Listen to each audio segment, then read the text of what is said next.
नमस्ते विद्यार्थियों। DG school में आपका स्वागत है। विद्यार्थियों, सामाजिक विज्ञान विषय के अंतर्गत हम 8वीं कक्षा के इतिहास का अध्ययन कर रहे हैं और इतिहास के अध्ययन के क्रम में हम आपके दूसरे अध्याय जिसका नाम है व्यापार से साम्राज्य तक। तो बच्चों, आपका यह चैप्टर पेज नंबर 14 से शुरू होता है। तो चलिए हम इस चैप्टर की आज शुरुआत करते हैं। विद्यार्थियों, हम ये जानते हैं कि वास्को डी गामा ने भारत पहुंचने के समुद्री मार्ग का 1498 ईस्वी में ही पता लगा लिया था। इस बात का अध्ययन बच्चों हम लोगों ने 7वीं कक्षा में ही किया था। हम यह भी जानते हैं कि भारत और एशिया के अन्य भागों से व्यापार करने के लिए यूरोप के कई देशों से व्यापारी कंपनियां स्थापित हो गई थी। यूरोप के विभिन्न देशों की कंपनियों ने भारत के विभिन्न हिस्सों में अपने व्यापारी केंद्र स्थापित किए, जो हम आगे भी पढ़ेंगे। तो इनमें जो मुख्य देश थे वे पुर्तगाल, हॉलैंड, इंग्लैंड, फ्रांस और डेनमार्क जैसे देशों की कंपनियां थी। इनके जो व्यापारिक केंद्र होते थे बच्चों, वे भारत के समुद्र तटवर्ती क्षेत्र में होते थे और ऐसे व्यापारिक केंद्रों को हम लोग फैक्ट्री कहते थे। तो आज का फैक्ट्री का मतलब तो कोई उत्पादक फैक्ट्री होता है, लेकिन उस समय जो फैक्ट्री था उसका मतलब किलेबंदी से था। समुद्र के किनारे किलेबंदी की जाती थी, सामानों का स्टॉक रखा जाता था और इस तरह से व्यापारिक कंपनियां जो हैं भारत से मसाले, हथकरघे के सामान, सूती कपड़े, नील और भी बहुत तरह के सामान भारत से खरीदकर अपने देश ले जाते थे। तो बच्चों, यूरोपवासी जो थे उस समय जो है शान शौकत के लिए जाने जाते थे और उनको बहुत सारी चीज़ों की आवश्यकता होती थी, जो चीज़ें एशिया के देशों से उन लोगों को मिलता था। तो बच्चों, चलिए हम लोग देखते हैं कि इस चैप्टर में हम आगे क्या क्या और देखेंगे, क्या क्या हमें जानना है। हमारे चैप्टर का नाम है व्यापार से लेकर साम्राज्य तक। व्यापार करने के लिए कुछ कंपनियां पूर्व के देशों में आती हैं, न सिर्फ भारत में बल्कि मलेशिया, इंडोनेशिया जैसे देशों में भी। और इन देशों में आने के बाद वे अपना व्यापार भी शुरू करती हैं और धीरे धीरे वहाँ की शासन में भी दखलंदाजी शुरू करती है। और परिणाम ये होता है कि एक समय ये पूरे पूर्वी एशिया में, इंडोनेशिया, मलेशिया में भी, भारत, श्रीलंका में भी, बहुत सारे पूर्वी देशों में इनका आधिपत्य स्थापित हो जाता है। तो बच्चों, चलिए स्क्रीन पे फोकस कीजिए। औरंगजेब की मृत्यु के बाद योग्य उत्तराधिकारियों के अभाव में मुगल साम्राज्य कमज़ोर होता चला गया।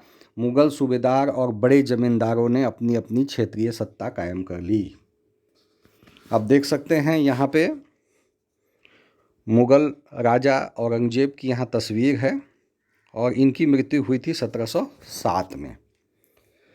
बच्चों, यदि हम लोग 7वीं कक्षा के मुगलिया सल्तनत के बारे में जरा सा फिर से हम चैप्टर पलट कर देखें तो हम लोग जानते हैं कि बाबर, हुमायूं, अकबर, जहांगीर, शाहजहां और औरंगजेब जो हैं वो इनके समय में मुग़ल शासन जो है वो काफ़ी मजबूती से भारत में डटा हुआ था।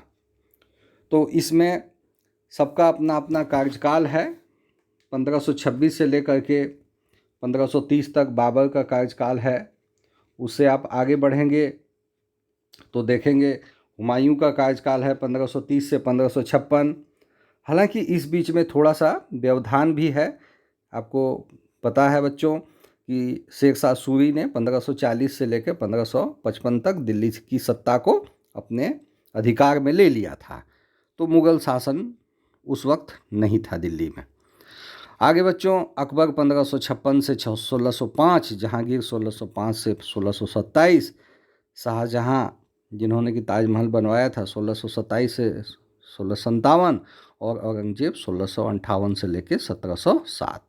बच्चों याद रखिएगा 3 मार्च 1707 तक।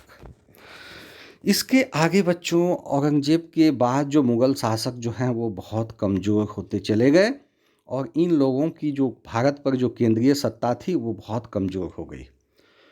तो इनमें मुख्य रूप से नाम आता है बहादुर शाह प्रथम का। बच्चों बहादुर शाह प्रथम इसलिए कि आप देखेंगे आगे चल के बहादुर शाह द्वितीय भी आएंगे, है ना, जिनको कि अंग्रेज बाद में चल के 1857 की क्रांति के पश्चात उनको देश निकाले की सज़ा देती है।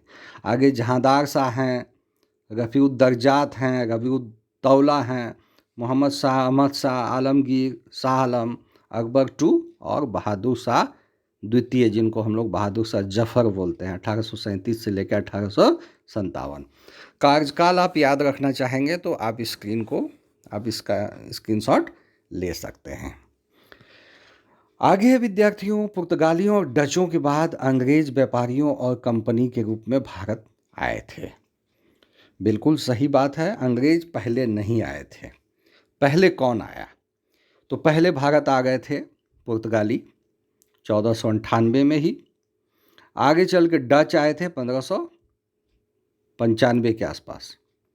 अंग्रेज कुछ और विलम्ब से आए 1600 में, और सबसे लास्ट में देखिएगा फ्रांसीसी 1664 में। तो यदि हम लोग ब्रिटिश कंपनियों के भारत आने के क्रम को देखें तो अंग्रेज़ों का जो क्रम है वो तीसरे नंबर पे है। तो स्वाभाविक है बच्चों कि अंग्रेज़ों को पुर्तगालियों और डचों से संघर्ष करना पड़ा होगा, विशेष करके पुर्तगालियों से। बच्चों आप आगे स्क्रीन पे देख सकते हैं ईस्ट इंडिया कंपनी का भारत आगमन।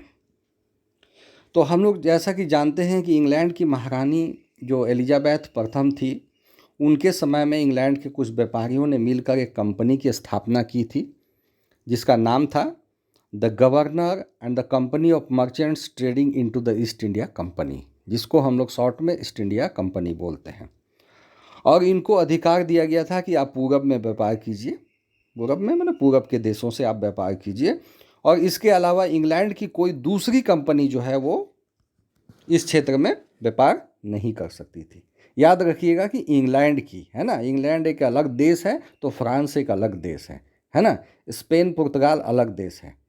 तो इंग्लैंड की महारानी ने जो आदेश जारी किया था एक कंपनी स्थापित करवा के कि आप पूरब के देशों यानी भारत जैसे देशों के साथ व्यापार करिए, तो इसका जो असर है वो फ्रांस की कंपनी पे नहीं पड़ने वाला था या कि स्पेन पुर्तगाल की कंपनी पे नहीं। कहने का मतलब यह है कि एलिजाबेथ प्रथम का आदेश सिर्फ ब्रिटिश कंपनियों के लिए था। बच्चों यहाँ पे आप एक तस्वीर देख सकते हैं महारानी एलिजाबेथ प्रथम का। इनका जन्म है 1533 में और मृत्यु है 1603 में। और एक और महारानी एलिजाबेथ हैं बच्चों, जिनको हम लोग एलिजाबेथ टू बोलते हैं, ये तो अभी हैं। इनका जन्म 1926 में हुआ है, जो कि अभी जीवित है।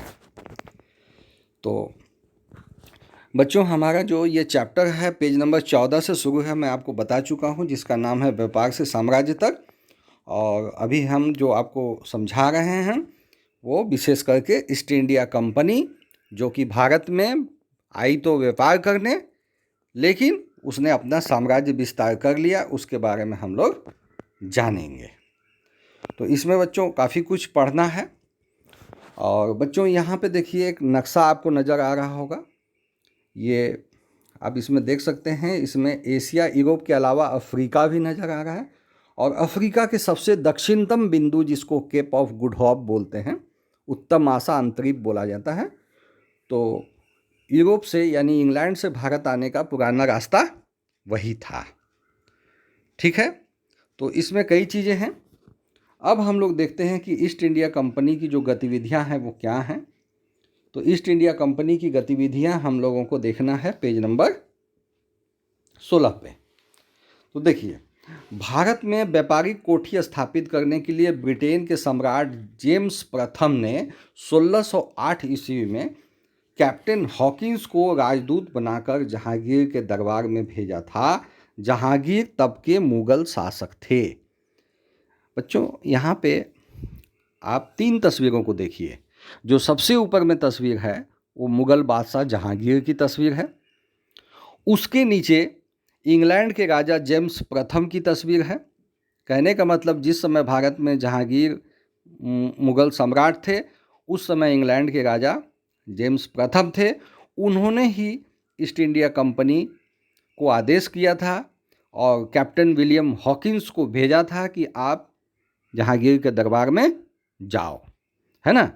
बच्चों एक बात याद रखिएगा कि जहांगीर जिस वक्त भारत के राजा थे या शाहजहां जिस वक्त राजा थे, उस वक्त मुग़ल सल्तनत अपने का जो परचम था वो काफ़ी बुलंद था और उस समय बिना मुग़लों के आदेश के भारत में व्यापार करना संभव नहीं था।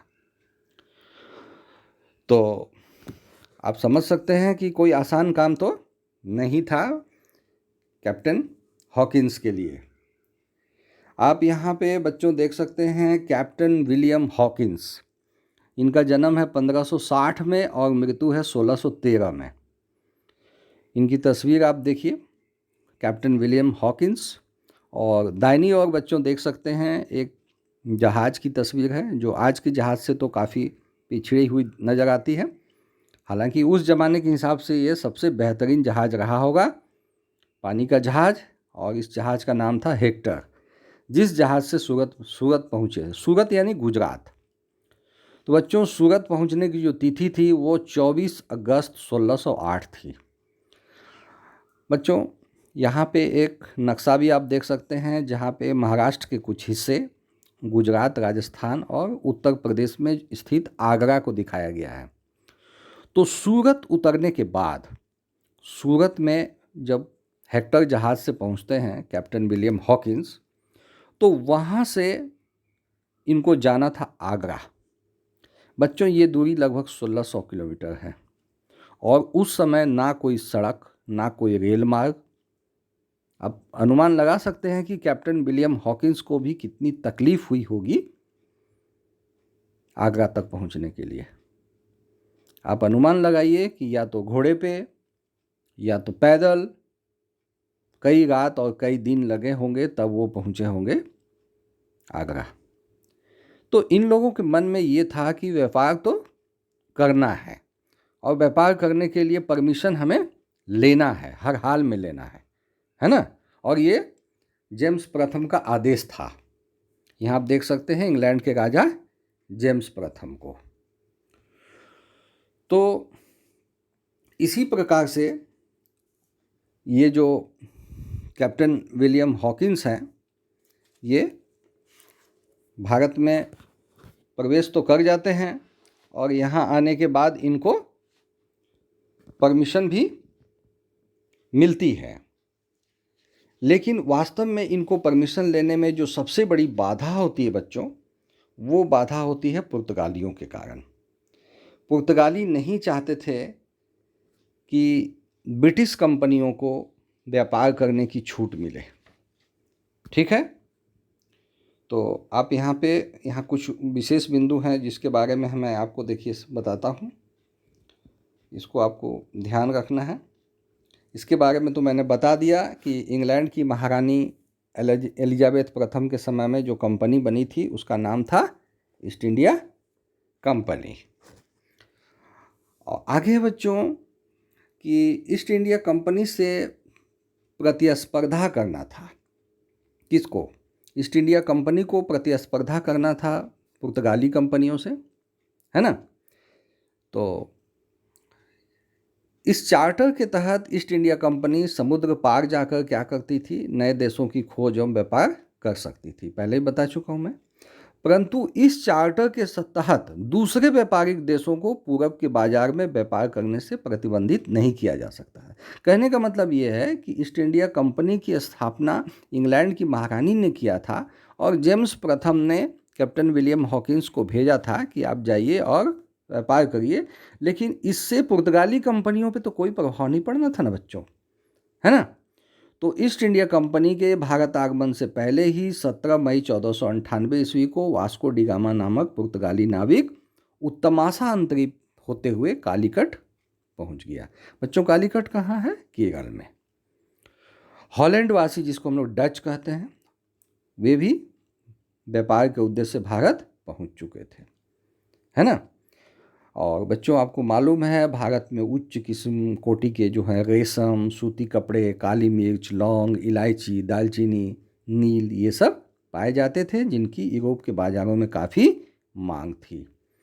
ये व्यापारी भारत से सस्ते दाम पर इन वस्तुओं को खरीदते थे और यूरोप के बाज़ारों में मुनाफा लेकर बेच देते थे।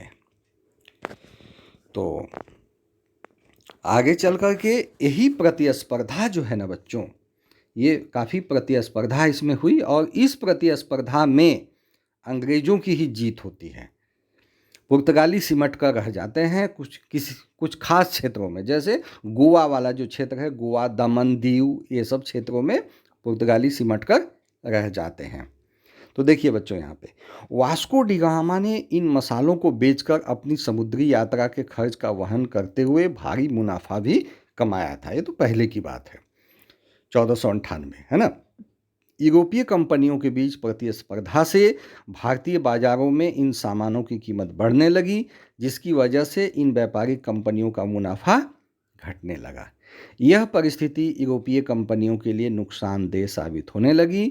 व्यापार में मुनाफे की कमी से यूरोपीय कंपनियां आपस में लड़ने लगी ताकि व्यापार में उनका एक छत्र राज कायम हो सके। तो वह युग कुछ ऐसा था बच्चों कि व्यापारिक कंपनियां आपस में एक दूसरे से लड़ रही थी और उसमें सर्वाइवल ऑफ द फिटेस्ट का जो फॉर्मूला है बच्चों कि जो जीतेगा वही राज करेगा, है ना। जो फिट होगा वही सर्वाइव करेगा। तो इस प्रकार से ब्रिटिशर्स जो हैं वो सर्वाइव कर जाते हैं और भारत में उनकी सत्ता कायम हो जाती है। तो कुल मिलाकर के बच्चों आगे हम लोग इस चैप्टर में बहुत कुछ पढ़ने वाले हैं। अभी आप लोग टेक्स्ट बुक से शुरुआत कर दीजिए और देखिए कि ये चैप्टर बहुत ही इंटरेस्टिंग होने वाला है और इस चैप्टर से आप लगातार जुड़े रहें। इस चैप्टर पे कम से कम 4 वीडियो बच्चों आपको उपलब्ध कराऊंगा जो 15-16 मिनट से अधिक के नहीं होंगे। कोशिश करूंगा संक्षेप में सब बातों को बताने का, लेकिन आपको भी कोशिश करना है कि आप टेक्स्ट बुक को लाइन बाय लाइन पढ़ जाएं ताकि समझाना थोड़ा आसान हो जाए। तो ठीक है बच्चों, जय हिंद बच्चों।